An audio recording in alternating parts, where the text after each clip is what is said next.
Magandang umaga! Ito po yung baybayin ng aming barangay na nasa loob ng poblasyon o bayan ng Bulusan. Pagkatapos po ng typhoon, ito na po yung talagang natural at kalmadong dagat kung saan napakalinis ng tubig. Ayan, makikita mo yung mga isda. Hello everyone! Ano pa ang mahuli natin ngayon? Ayan, ang ating mga local fishermen. Nahuli sila ng mga isda. Asa na yung mga isda dito?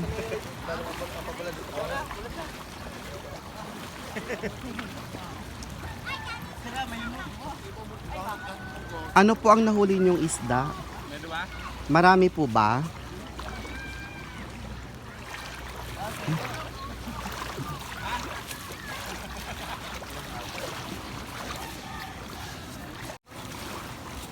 Ayan! At makahingi man lang tayo ng isda dyan. 1 kilo. Saka din yun. Saka din? Batog! Mga Bisinte! Tagalo yung mga si Bisinte! Sabi ko din yun. Ano yung parang sila ka natin? Tagalo yun. This is my life.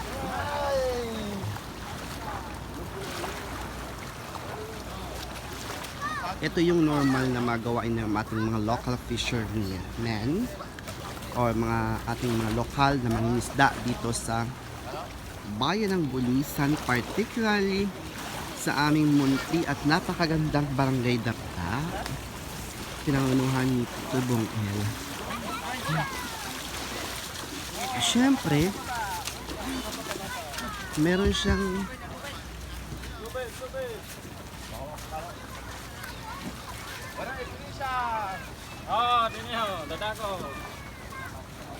ayan, siyempre andun yung mga seaweeds. Paano na dito po? Ganito. Pag BJ!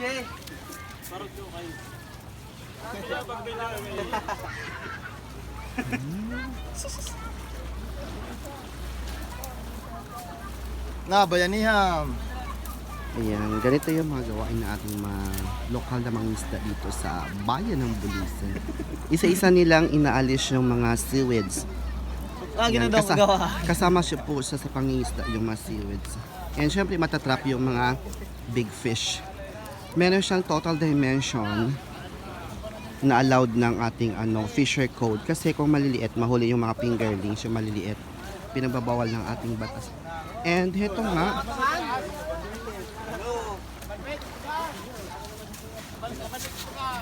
May naman with dito. so mag-ingat po kayo. Ingat-ingat lang. Ingat lang sa pagtanggal. Ayan. Medyo delikado din po.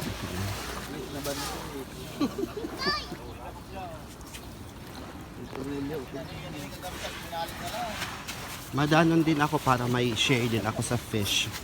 Ayan yung mga local mga seaweeds, international seaweeds, kulay Ay, pink. ang pangapit dati yun doon. Bahayan, no? Kitang, mga kitang. Yung pagbutan daw kay kung makapasakit. So at this time, wala pa po tayong makikitang nahuling isda. And isa-isa nilang tinatanggal yung mga seaweeds or lumot para sa future use ng lambat. And of course, marami tayong mga standbyers sa taas. Hello mga guys. Ayak pa niya yung bagi, ha? Mararat ang niya yung dati. Daghan tabi ang dakop. Labset! Labset. Ibig sabihin ng labset sa salitang Bicol ay wala daw. Yan. Pero, Wala, walang huli. mali natin may nakatago dyang sirena. Yun lang ang kahirapan sa pag-ano ng mga seaweeds. Sila yung nakakasira sa lambat. Nakakasira sa lambat, hindi nakakasira sa lambat. Kanyang nasisira. Walang sira. Napakaganda ng ano.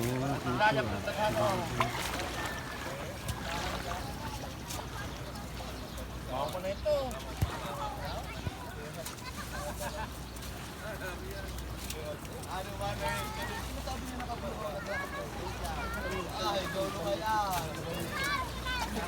Ang ganda. Ito yung bangkang ginamit nila sa pangingisda.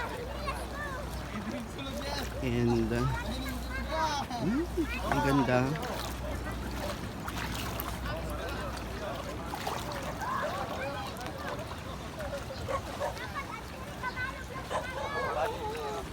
Napakalinaw po ng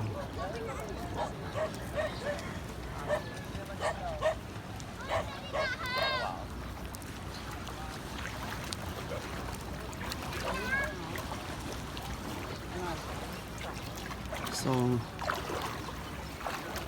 ang nakakatuwa dito, ito yung part ng bangka. Ito ang tinatawag sa local term na katik. Ibig sabihin, ito ang taga-balanse para hindi matumba yung bangka. Papasok tayo dito sa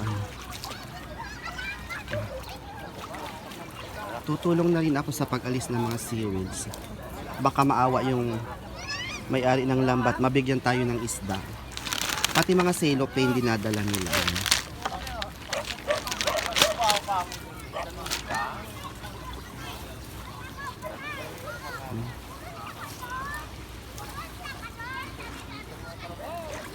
Ibig sabihin, itong mga seaweeds na ito ay sa malalim nila kinukuha.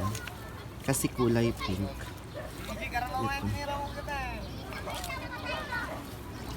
Ito yung mga coral, ay yung mga mga seaweeds. Ang ganda ng mga seaweeds.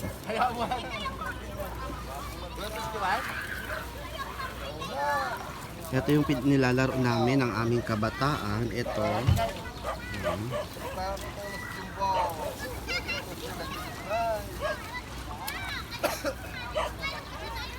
Pati ito, ang ganda ng seaweeds na ito. It's a seaweed plot.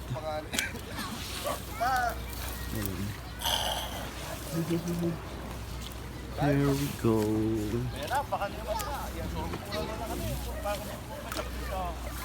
Ito po mga seaweeds. Ang daming seaweeds.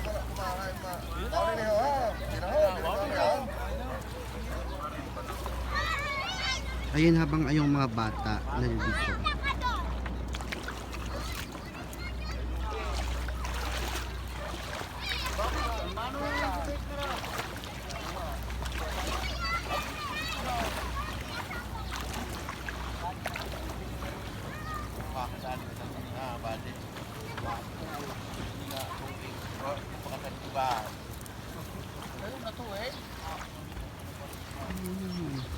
Sarap tingnan ang bayanihan ng ating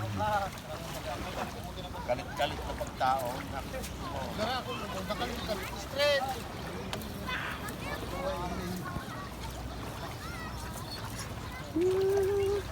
Nice buyers. Yan. Malinis na. Ang lambat, ang haba niya.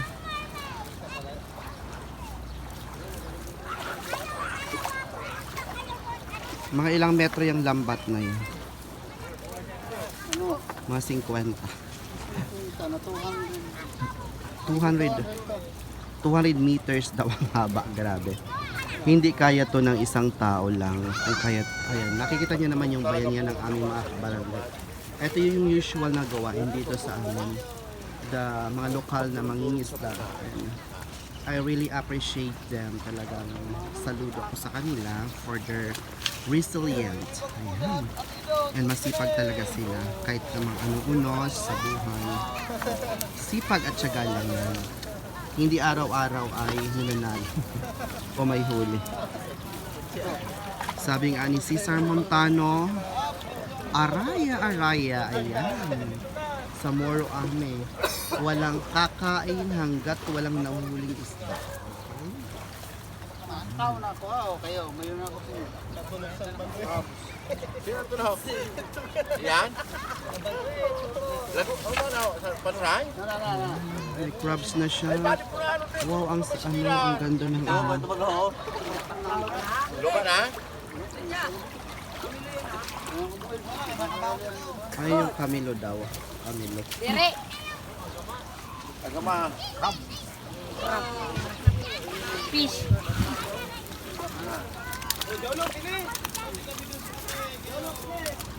Oo. Ang tutulong daw ay may share na isda. Ayan. Ito po yung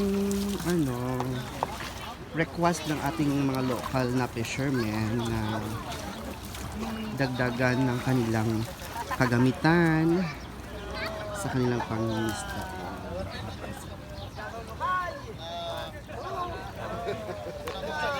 Again, part 2 of my YouTube vlog. This is our local fishermen. Ayan po, inalis na po nila yung lambat. And luckily, marami silang nahuli. Here we go.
Ano lang ako? Hello guys! Hello! Hello! Kaway-kaway naman kayo dyan!